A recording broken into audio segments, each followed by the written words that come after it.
Healthy drink பண்ண போகிறோம். Healthy drink தேவையான பொருள் என்னென்னு பார்த்தீங்கன்னா, நைட்டே வந்து பாதாம், முந்திரி, அப்புறம் டீப்பழம் எல்லாத்தையும் நைட்டே ஊற வச்சுருக்கேன். கழிச்சு ஊற வைங்க. அப்புறம் ஒரு 4 பேச்சு போடுங்க. அப்புறம் ஒரு செவ்வாழைப்பழம் நைட்டே ஊற வச்சு பாதாம் பிசின்.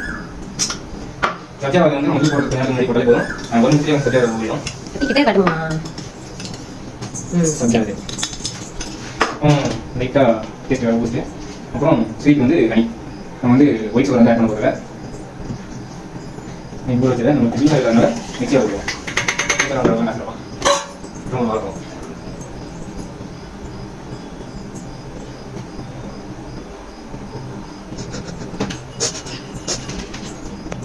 ஓகே, அப்புறம்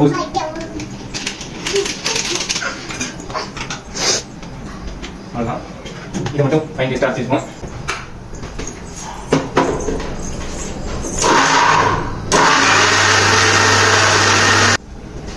இந்த அளவுக்கு டேஸ்ட்டாக அரைச்சி வச்சுக்க வேண்டியதான். அரைச்சிட்டு நம்ம பால் வந்து காய்ச்சி வச்சுருக்கோம். பால் தண்ணி ஊற்றாத பால் வந்து காய்ச்சி வச்சுருக்கோம். இதை வந்து அரைச்சி நல்லா ஜூஸ் ரெடி ஆகிடுச்சு. ஃபஸ்ட்டு வந்து பாதாம் பிசின்னு ஒரு 2 ஸ்பூன் போட்டுங்க. சப்ஜா விதை 2 ஸ்பூன் போட்டுங்க.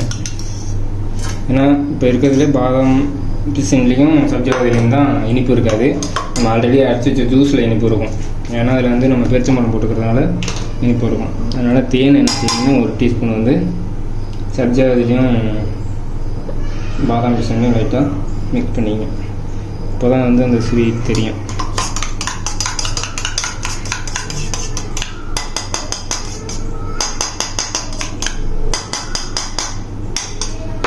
அப்புறம் ஜூஸ் ஊற்றிக்கலாம்.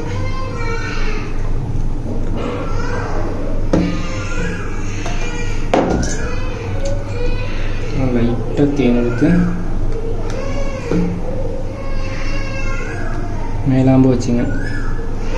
அவ்வளோதான், ஜூஸ் ரெடி. இதை டெய்லியும் ஒரு 15 நாள் சாப்பிட்டா போதும். உடம்பு சூப்பராக இருக்கும். உடம்பு ஒல்லியாக உள்ளவங்க, நாங்கள் ஒல்லியாக தான் இருக்கோம், அதனால தான் அதை குடிச்சிக்கிட்டு இருக்கோம்.